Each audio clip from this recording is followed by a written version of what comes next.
people who say you don't need, plants or that you're nutrient deficient if you're plant-based, it's just, I'm going to tell you straight up, you're not doing it correctly. You need to get a coach. You need to get somebody that can guide you through it. So if you're somebody who went plant-based and you said, wow, I felt horrible, it's more than likely 9 times out of 10, you did not have the correct guidance. And when my mom went through colon cancer, and thank God she's here today, I just remember her being like, I have to eat so much more fiber. That's what the doctor said to help prevent it. And again, I'm 15, not knowing any bit of what that meant, but it was something that was lit inside that made me want to look more into nutrition. So it's been, it's been a lonely journey, I will say, but again, a woman of faith. This was something I'd prayed on for quite some time, honestly, because I was like, why am I being drawn to be plant-based? I'm like, we can mix it, but it's going to be 80 to 90% plant-based, and that's what it is with my athlete right now. He's 80 to 90% plant-based, and he plays exceptionally. Is something standing between you and your happiness? It was for me. I had to face my depression and the constant negative self-talk. Therapy helped me realize I deserve to be happy. That's why this podcast is called I Choose Health, because I made the choice to heal, and I want to share that with you. As a gift to you, we've partnered with BetterHelp as our sponsor to help you start your own healing journey. We all face moments when life feels overwhelming, whether it's stress, anxiety, or just feeling stuck. Talking to someone can make a real difference. And that's where our sponsor, BetterHelp, comes in. BetterHelp offers professional online therapy that's convenient, affordable, and entirely on your schedule. You can connect with a licensed therapist by video, phone, or even chat, whatever works best for you. Let our sponsor, BetterHelp, support you on your journey to better mental health. You can get 10% off your first month by going to betterhelp.com/iChooseHealth. That's betterhelp.com/iChooseHealth for 10% off your first month.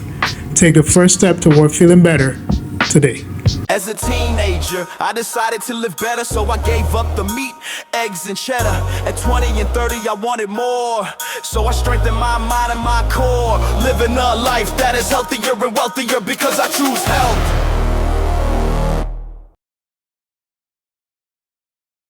This is the I Choose Health podcast, reminding you that choosing health is choosing power, possibility, and purpose.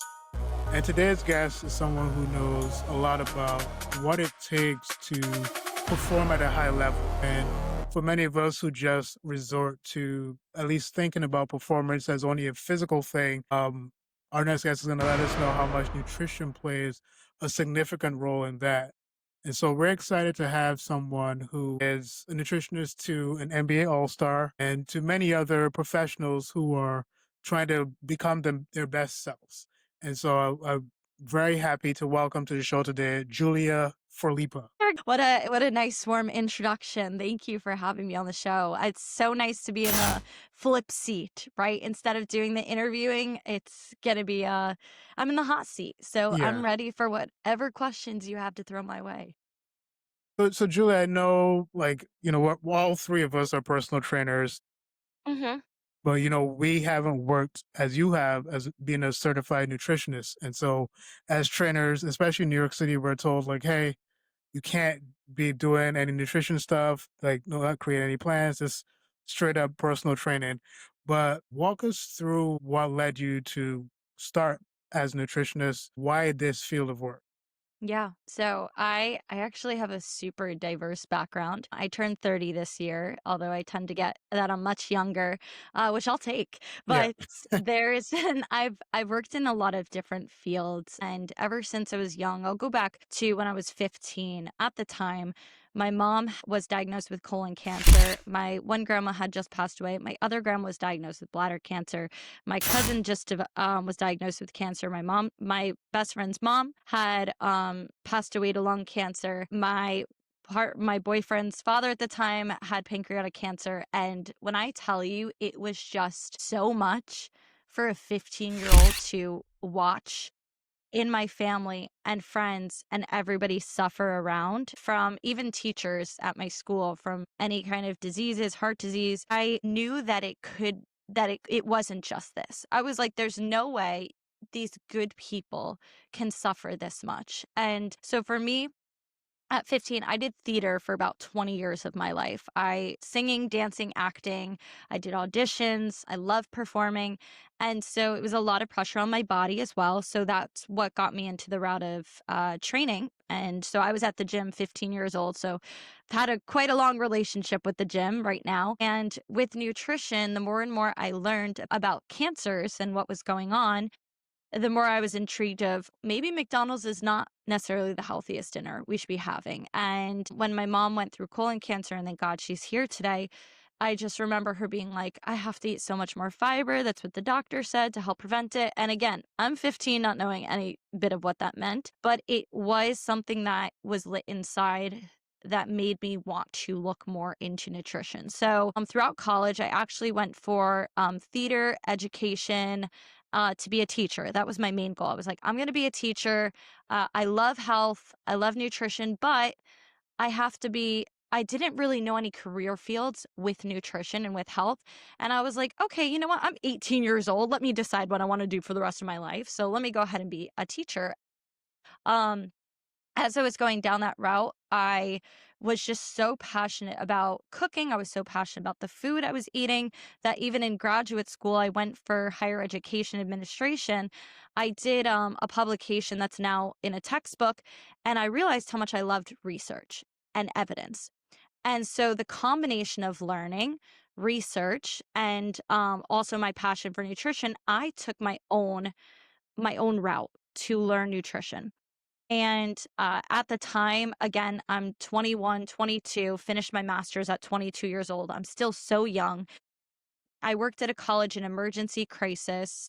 I worked as a resident director. I was on call for suicidal ideations, talking students out of suicide.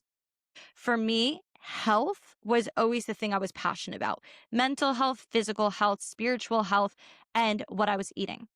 And during all this time, even in graduate school, I was doing some certifications for nutrition and I was in debt. So I'm like, okay, am I really going to add on another thing right now? I already have these degrees. And at the time, I still was like, I don't really know what I want to do for my life, but I'm going to go with this. So all during that path, I'm 22 years old at this point, and I start doing, like, I got my NASM certification and I started taking, like, I did my online nutrition certification with NASM. And then I ended up going to seminars. I ended up doing workshops. I went to Veg Fest with like Dr. Greiger, and I started diving into his books because I'm like, whoa, this man knows how to do research and it's evidence based. And as someone who has a background in research, I was like, this is somebody I want to follow. It's not hearsay. He said, she said, whatever. It is actual facts. So that really got me into learning on my own, and the drive for being plant-based. I cut out red meat when I was 15. No, in my sophomore year of college, I cut out red meat, started to slowly cut out meat in general. And I was doing my own research because I was like, no one's here to really teach me about how to go about it. Everybody says we need meat, we need dairy. So I had to do my own research. So all throughout the years, 25 for I did a program with Cornell. So I did a nutrition program with them. I continued to get sports nutrition certifications, go to more workshops, seminars, listen to professors talk about nutrition.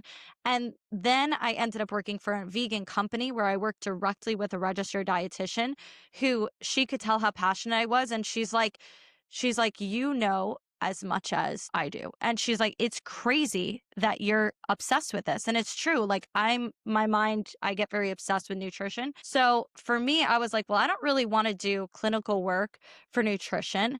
I know I have all the knowledge and I want to help somebody transform their mind because I'm very well versed in that. I want to help change their physique and alter their nutrition. So with the combination of all three of those, that is what led me to where I am today, being, I would say, a nutritionist and body transformation coach. And so I'm also a woman of faith. And I know that God had pulled me into this direction and had placed me the right place, right time. And my passion for nutrition is just greater than anything I've ever had in my life of helping people. And so the plant-based journey, it's hard and it's been hard, but it's not something there's enough classes talked about. So for me, I did not go down the registered dietitian route because as I have quite a few friends who are registered dietitians and they were like, you will hate it. You will hate a lot of it because they will not be talking about plant-based. They will not be like pushing that. And you have to go on and do your own extra research. So that's kind of where I am now. So I just continue to take courses wherever I can. I've loved the Cornell programs I've been doing. Again, I sign up wherever I can to just learn because I love learning, but I know myself well enough that I will never talk about something I do not have a background research in, evidence to back me up. I'm not going to step in that. Like politics, no, don't talk to me about that because I don't have any knowledge of that. I know what happens, but I'm not well versed enough to have a deep conversation about it that I'd rather just sit back and listen. So that was a long-winded answer, but kind of what got me into plant-based, it was my mom having cancer, and that moment helped propel me to where I am because I was like, something needs to change. And this is where I am today. It's interesting because, you know, I Yeah. find this is interesting that majority of us who work in health, Mm-hmm. usually is the case that we have friends, we have family members with numerous issues, Mm-hmm. right? Like for me, was dealing with my dad having prostate cancer, stage 3 prostate cancer, going through dementia, my mom dealing with diabetes. So, and my sister at some point as well. So there's just so many things that are going on with friends and family. Oftentimes you feel like you're stuck at the bottom of a well, screaming to the top, telling them to do this and do that, and they're Mm-hmm. not doing anything to change it. So, I like to hear stories about what led people to work in this area of health, primarily because it comes from a place of care. It comes from a place of wanting to create healing. So, Mm-hmm. thank you for definitely sharing that with us. Yeah. Yeah, of course. It's been yeah, it's been a lonely journey, I will say, but again, a woman of faith. This was something I'd prayed on for quite some time, honestly, because I was like, why am I being drawn to be plant-based? Like, what is making me be drawn to this? And this is in 2019. And I ended up getting the position I am in today as a private NBA all-star nutritionist because I am plant-based and I'm driven. And the father had saw that. He's the one who referred me and everything. He had met me. It was God's timing. He saw me and he could see my passion and he could see. And I told him straight up, I was like, listen, I am going to be promoting a plant-based lifestyle. I'm like, we can mix it, but it's going to be 80 to 90% plant-based. And that's what it is with my athlete right now. He's 80 to 90% plant-based and he plays exceptionally. There are a lot of professional athletes, not just in basketball, but a lot more athletes are going down that plant-based route because they know it's better recovery. Their brain functions better because you don't have the continuation of plaque building up in the arteries over time, and your blood and nutrients are able to pass through so seamlessly that you're able to recover well. You have a lot better, like people who are 100% plant-based tend and do it correctly, have a coach and help them, are better off mentally, they're better off physically, and there's definitely a correlation and there is research behind that. So people who say you don't need, plants or that you're nutrient deficient if you're plant-based, it's just, I'm going to tell you straight up, you're not doing it correctly. You need to get a coach, you need to get somebody that can guide you through it. So if you're somebody who went plant-based and you said, "Wow, I felt horrible," it's more than likely 9 times out of 10 you did not have the correct guidance. So that's something like I truly believe in. I've guided people to be plant-based and have watched them pretty much reverse diabetes, like pre-diabetic to no longer being there. I've had a few scenarios where people have had cancer, and I do believe in faith as well with this, but I had somebody who had stage 3 cancer. They were not plant-based, went whole food, not one processed thing, and they went for his scan and it was gone. And I'm like, there is everything on this earth to help heal us. I truly believe in that, and I truly believe that's why there's people put in this world to help guide people into a better and healthier lifestyle. Julia, you and I definitely have a lot of conversations to have.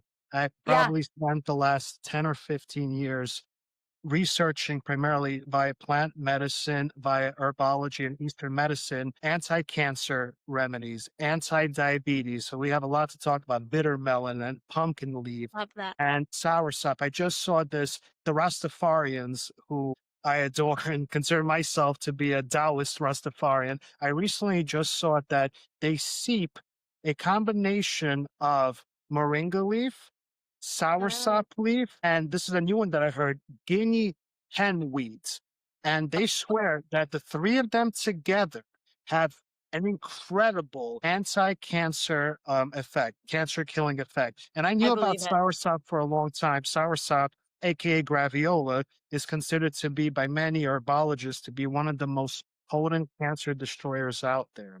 Wow. And I really started following this when one of my best friends, still around, thankfully. He's now vegan, plant based. He's had stage 4 prostate cancer. Wow. And so he was a carnivore, to say the least, not even so much of a omnivore. His diet used to be 80, 90% nitrates and all the stuff that you know about. And now he's thankfully flourishing and in remission. So I would love to one of these days just have this conversation with Yeah. him. I can already see you're such a wealth of knowledge. And thank you Yeah. so much for sharing all of Thank this. you. Well, thank you for even that, because I would love to have even a reference to if clients are like, "Hey, I want to speak to somebody who's very well versed in additional healing properties," like you'd be a great resource as well. So, thank you for sharing that. And then I remember I went on a tour in, where was it? Oregon, I think. Seattle. No, it was Seattle. JK, not there. And this guy, I'm trying to think of where I went, where this tour was. And we went on, we were going through a bunch of forest. English is not coming to me today, but we were in the forest, and he's like pointing out trees, and he's like, "Did you know or turkey mushrooms? Is that Mhm. correct?" Turkey tail. Turkey tail, that was it. Amazing. He's like, that's what he said. He was like, "So many people don't know about it as helping, people with cancer." But here is the issue that I've come across so much. It's not, we can change our nutrition, we can change all that. People are not as willing to unlearn learned behaviors. They're not as willing to put in the work. I mean, look, we go on our phone, instant gratification. It's a microwave society. Everything is at the tip of our fingertips. So all we have to do is click and it's there. Even with the GLP-1s and things of that nature, which I do have a few clients I'm working with to help them through, because they're lost. They're on it. The doctors put them on it and they're like, "Well, now what? Now what do I do?" And so I'm working to be sympathetic and hear them and help them. But a lot of people I've met, not that I work with, but that I've met, don't necessarily, they want the easy way. They don't necessarily want to put in the work. And they're like, "Well, if I'm meant to die, I'm meant to die." I'm Right. like, it's so it's just really, it breaks my heart, because I'm like, "Well, don't you wanna die with a little bit of energy at least?" Like, instead of just being, tired all the time and sick all the time, and there's so many rabbit holes I can go down right now with this, but I notice it's the people not always wanting to do the work. Straight up. I know that in your work as nutritionist, you're Mhm, doing a lot of body transformation work. mhm. For people who oftentimes talk about people who are plant-based or vegan not being able to perform at a high level, Yeah, and it's interesting that 2025 has disproven all of that, right? Like yeah, we've had Tori Washington yeah, winning all these competitions as a vegan bodybuilder. We have people who are winning hand wrestling competitions. We have Novak Djokovic, who's considered to be yeah. plant-based. So we have all these people who are at the top of their game who are doing it as plant-based athletes. And I want to know what that nutrition looks like Mhm. if you had to compare it for people who are just doing it just for body transformation. And then what does that nutrition look like when you're taking it to another level for Yeah. performance? Um you got to eat. I'm just going to start with that. You have to eat food. I don't know where this came from of us having to live, especially women, on so little bit of calories to get the abs and to see the body physique we want. But I eat sometimes over 3,000 calories a day. I roughly am hitting 28 to 2,900 calories. I've trained my body to get here. I've trained it 100%. I am on my feet all the time. I'm a coach. So coach, trainer, and then also just myself being a bodybuilder, I know I need to eat to fuel my body. And that's a huge group of the population are afraid to eat. I notice it's either overeating, but I'm going to be honest, the most people I see are under eating, especially women.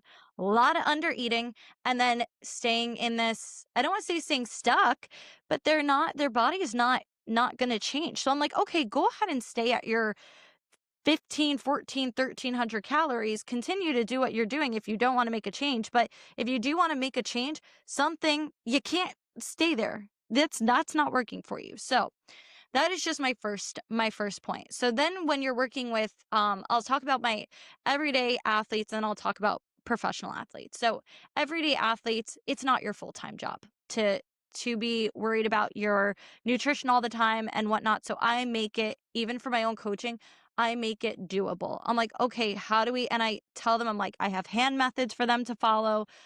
Hey, you're out to eat, focus on a protein that's the size of your hand. Make sure you have 2 handfuls of veggies, and then go ahead and have like a thumb size of a fat. So I'm usually like avocado. So that's the basic of just helping people eat food. And I say on the day-to-day, let's try to at least get the hand method down. Then so I am huge for tracking. I know some people are triggered by tracking, but it's the way you go about it. It's your intentionality. Everything should be intentional. So I'm like, I want to see tracking in the sense, unless somebody has an eating disorder and it really triggers them, I have a different method for that. But for the majority of clients and the majority of the population, tracking is going to be able to help you get to your goal faster. So when we're going into tracking, I care about the fiber. Carbs are always the most important. Then comes protein, fat, and your calories. So your calories are energy. I'm like, just reword calories as your energy. Just like a car, your car is not going to be running well if it's on empty. It's not going to be getting you very far. Same with your body. You want to make sure your body's nice and full so you can go as far as you need to and not have to worry about it stopping. Same with your phone. Your phone battery is close to being done. It's not going to be running as well as if it is when it's full. So same with calories and that intake. So body transformation, when it comes to my day-to-day clients, I'm huge on tracking with them. I give them everything's calculated for their energy expenditure. I create them a training program so they do training and then we focus on that.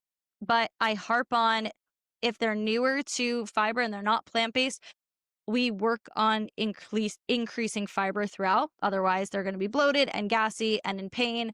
And even digestive enzymes aren't going to help subside that. So it's a small progress, slow and steady. When it comes to working with more elite athletes, and it doesn't even need to be professional athletes, but say, you're an elite athlete, you're working towards a triathlon, you're working towards a marathon. Yes, your intake's going to be different, right? Like my basketball player is an endurance athlete. So we're not harping on protein. Yeah, protein's important, but we want to harp on carbs and we want to harp on complex carbs and then timing before games. We want to have some simple sugars. So things that are going to be helping him perform well. And it's having small meals throughout the day. I truly believe in having healthy snacks, laying it out 5 to 6 meals per day, sometimes even 6 to 8 small meals throughout the day, just to stabilize your blood sugar levels, stabilize your energy levels, and fiber is going to help you do that as well. Fiber is that slow release of energy throughout the day. So in comparing just your day-to-day to even a professional athlete, I don't want to say it's not a huge difference. It's usually the amount of food you're eating for an elite athlete. And it's a lot more like everything for me is I work with a chef and the chef cooks everything, I write up and am encouraging them to eat alongside timing. I pull up meals that have a good carb to protein intake. We're making sure every single meal has at least 30 grams of protein. Snacks have at least, 5 to 10 grams of protein, but they're mostly carb centered. So that for me is the main focus, whether it's an elite athlete or it's your day-to-day person who's, running a business, whatever it is, and they're training. You're going to want to focus on ratios and still focus on hitting your fiber, hitting your protein goals, which again is all customized. But elite athletes, yes, it's going to look different with their timing and how much they're eating. But overall, I still focus on what's your protein? Are we hitting our fiber? Are we getting our carbs in? And the timing of food. Doesn't matter the person. Those are the main metrics I focus on, as well as hydration, making sure we're drinking enough water, electrolyte balance. So yeah, just a little bit of that. But every human should be focusing on hitting at least 20 grams of fiber a day. That's the minimum. And then getting, of course, I don't want to give protein needs right now because it'll look different per person, but fiber is the biggest thing I harp on. So minimum 20 grams of fiber per day. I have two-part question to Yes. ask you, my dear. Yeah. And this is also kind of piggybacking to getting cancer out of the system. In my research, I found two things, and I have curious your professional opinion. One is that alkaline versus acidity balance in a person, and number two, any tips that you could give people how to take out inflammatory Mm-hmm. food, because Yes. inflammation is the harbinger of all disease. Fortunately, itis, arthritis of the bones, which if not treated could lead to plethora of things. But the alkalinity versus acidity index and anti-inflammatory tips. Yeah, so it's so funny. I wrote a book that came out last year called The 7 Plus Lifestyle. And the whole premise behind it is to focus on a lifestyle that's above 7 on the pH scale. And how you make that achievable is not just what you eat, but your habits. Are you socializing? Are you drinking water? Are you sleeping? Are you exercising, moving your body? Are you hitting your step goal? And then we focus on the foods. So whole foods are going to be way above 7 on that pH scale. Anything on the lower end, which is unfortunately a lot of animal-based foods, are a lot more acidic for our body. And so the more acidity we have, it's going to lead to inflammation. We're going to be more tired, less likely to recover. And then if you're looking at it, and kind of what I was explaining earlier, and I usually do this at the demonstration. So whenever I give talks, I have 2 straws and I explain it's an artery, just going through an artery of somebody who's plant-based, artery of somebody who eats a lot of meat. So over time, you're getting someone who eats animal products. They're going to be more likely to be putting on plaque in their arteries, right, over time, and then that plaque hardens. Now, if you think of it, you have a straw with a bunch of like, I don't know, clay. Pretend there's clay on the sides of the straw. This is part of my demo. It's going to be a lot harder to get that water through when you have a lot of clay or hardening of the plaque on the walls. So, a way that we can go about reducing that is increasing your fiber. So, I mean, even over 70 grams of fiber, the difference it makes in helping that is tremendous. So, when we think about it, okay, how do we increase fiber? Well, you want to have more plant-based foods. Anything above 7 on the scale will also help you. So it's going to help lower the LDL cholesterol, help get the cholesterol out of the body, the more fiber you have. So that is why I harp so much like the 7 plus lifestyle. I'm not saying go vegan, go plant-based. I'm saying this is a different way to look at it if you're looking at it from a pH scale. So again, you want to make sure that when you're having plant-based foods, you're aiming for the majority of your plate should be plant-based. So if you're somebody who's still eating animal meats and whatnot, maybe you reduce it to just to a couple times a week. I'm not going to tell you to cut it out right now because you're going to not listen to me. You're going to say, okay, go screw you. Goodbye. I'm leaving. I would say, okay, let's start reducing it and make sure your plate has mostly plant-based foods.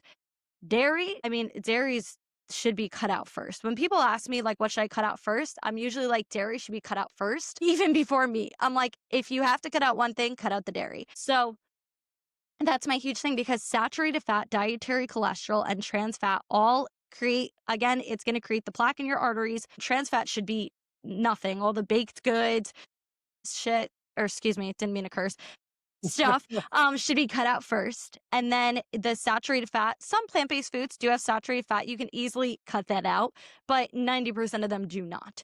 And then dietary cholesterol is only found in animal foods, and that is going to be creating the plaque in your arteries, which over time, the more and more you have, the more at a risk you are of a heart attack, of a stroke, because think of it as blood is going to have a really hard time trying to get through the arteries.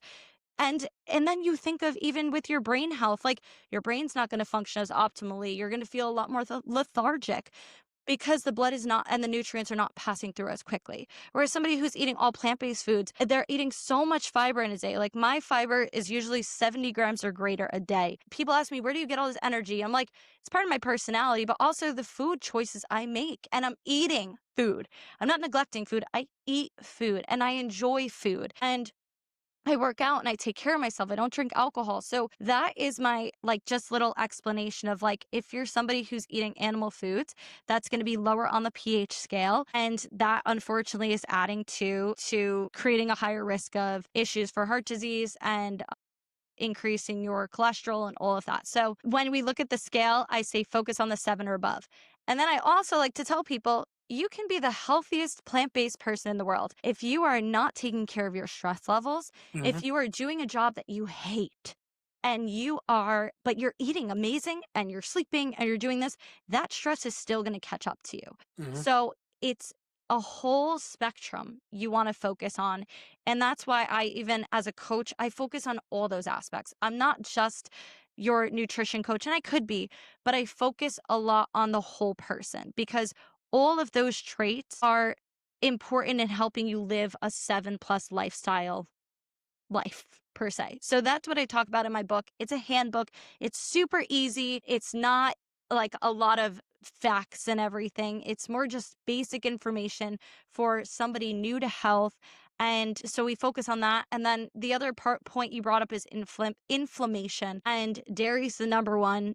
Like, again, like I said, I'd cut out for inflammation. Same with the saturated fat, trans fat, you having all of that, processed foods, not eating well, like all of that's going to lead to inflammation in the body. So some ways that I typically encourage clients to help reduce inflammation, even for my clients who are slowly trying to eat less and less meat and have less and less dairy, is I say, okay, let's have amla, AMLA spice. Amla spice is amazing. Doing a teaspoon of that every single day. It's the most antioxidant packed berry that you can have. Dr. Greger, I know, is huge on that. I'm huge on that. Turmeric plus black pepper. The black pepper activates the curcumin in turmeric. So having that as well. Drinking a lot of water. I usually say half your body weight if you're a sedentary individual. If you're not, then you want to have more. I typically drink a gallon a day because I also like my coffee, drink my coffee, dehydrate, rehydrate. So water, moving your body, exercise activity thermogenesis, moving through exercise, and then non-exercise activity thermogenesis is getting your steps in, fidgeting, laundry, whatever ways you can get that movement into will help overall reduce that inflammation in the body. If Yeah, I'm not sorry. mistaken, thank you. That was perfect. I mean, we really are twins. Amla, if I'm not mistaken, is Indian gooseberry, aka, right? Yes. I Yes, believe so. that's it. Yep, Indian gooseberry. Yep. And you said So, stress. Stress raises cortisol levels, which makes the liver inflame, creating yeah. bad cholesterol and the whole. You could be, as you said, I'm a total plant-based Mhm. diet, but you're in perpetual stress. You're in a perpetual state of inflammation. All of your organs, your stomach, lining, everything. Thank you. Listening to you is Yeah, exactly what we need to reverberate out there. yeah, because a lot of people it's so true. Like people are like, but I'm so healthy. I mean, even myself, I'm a one-woman show business owner. I definitely face stress, and I know I do. And that's something that out of everything, like I don't drink alcohol. I move my body every day. I hit my steps. I drink my water. I eat well. I do all those things, but I also work a lot building a business, and I don't take enough rest time. And so for me, I do know, even though I sleep 8 to 9 hours every night, the rest that I get during the day to just like calm down, I sometimes neglect. And that for me, I'm aware of it because the first step is awareness. that's a place that I know I need to work on, is that rest. And every person has something different. Maybe again, nutrition is the hardest thing for somebody, but they're so good at all the other aspects. You're still helping out your body because you're fulfilling all those other aspects. It's just nutrition is going to help you give that energy, give that boost, and help you overall just be that person that you want to be. So there's so many ways to go about it, but stress is the number one aspect, I think. And people staying in relationships that are unhealthy, which I understand can be hard to leave. Like I was in one years and years ago that it was healthy, but it was causing a lot of stress on both of us. And there are things to step away from. Leaving jobs, I know it's hard, but if it's your number one stress culprit, then it's like there has to be some sort of sitting down with yourself and saying, like, is this something I want to be doing the rest of my life? Like, you don't want your job to be killing you. That should not be, yeah. I'm curious because I know when you said that you're NBA All Star, I know he Yeah. said his dad made the introduction. What was his initial reaction to you speaking about the majority of it, at least 80% of it being plant based with the nutrition? What was his response to that? 100% fine. They wanted it. They wanted that. The father wanted that. They had experience prior to me following a diet that was most of that. The last nutritionist was not well versed in it. And so they were very supportive of it. So I didn't have much. I just wanted to explain myself in that sense that that is what I promote. That's always what I promote. Even to people that come to work with me that are not plant-based or have no idea what it is, like I love the educational aspect of it. And so for that, it was very, very easy. And the chef, like a chef, and I have learned she's amazing. We're a great team. And so there was a lot of education in like, this is nutritional yeast. This is a quick way to add instead of cheese on top of something. And so she's been adding that into a lot of dishes and like the recipes we put together to just make sure that he fuels his body. It's again a lot of plant-based foods and things that she wasn't aware of, or even he hasn't heard of certain foods, or even like jackfruit. I mean, it's not at all a protein source, but it's a great like meaty texture if you needed an alternative from meat. So very supportive though. It wasn't a hard switch per se. And is his dad plant based? No, Okay. no, they're not. But they were for a while, and he's very much so has switched to a lot more plant-based source. Mhm. Like I explained dairy, so they don't do dairy, they'll do almond milk or soy milk, and that's been a switch, yeah. So I know we're almost at time, and Yeah. they're getting ready to kick me out of the building. But I wanted to take the time to just plug your social media and also Thank you. the books that you have and stuff you're working on that's coming Yeah. up. Yeah. So I mentioned I have the 7+ lifestyle, which I can send you after. So it's a handbook, coach handbook, super simple. You can read it in 2 days, 2 hours, whatever it is. Nothing, nothing extensive or nothing that should be thought into as like, oh my gosh, I need to go down this rabbit hole. It's more just information and a lot of sass and spunk from me because I like to be funny. So you'll get some references in there. And there are some plant-based recipes at the end. So there's that. And then my social media, NutriFit Julia. I do have a personal one, but the NutriFit Julia is my business one that I'm a lot more active on. And I try my best to post a real daily of some sort of information. I also have a free fiber guide on my page. And once you have the fiber guide, you get 10 days of free facts, information, health tips, and you get added to my newsletter. And I send out a newsletter free every Monday, and then I send out for my podcast every Friday. So it's become a community where like some people respond and be like, wow, I love this question today. This is my response. So my newsletter, I include information, fun nutrition tips, questions to ask yourself, reflective questions. So that's kind of what I have. And then This isn't official yet, but next year I will be launching the Best Life by You Academy. So I've been working on it for about 8 months, and it's to teach people all about the basics of nutrition. Simple, what is a saturated fat? What is a trans fat? How do I build my plate? Like the hand method I was talking about earlier, I educate people in that academy about it. So it will be something online that people could purchase. I'm still building it out.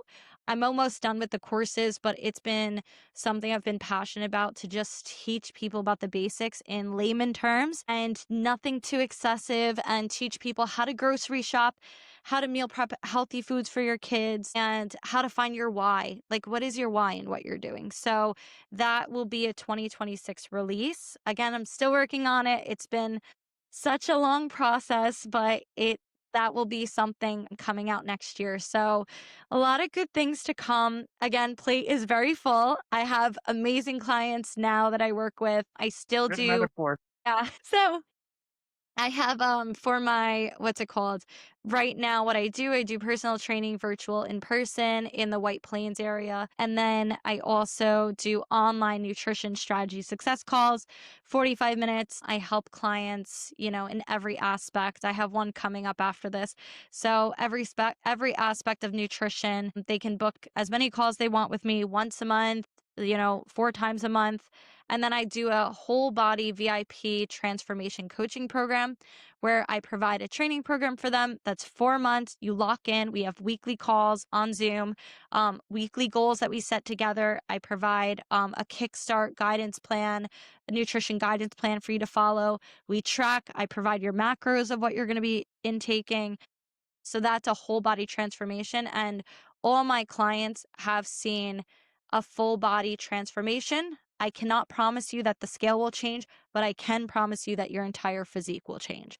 So that's, those are my projects. Those are things I'm Yeah. working on. Those are things I'm doing.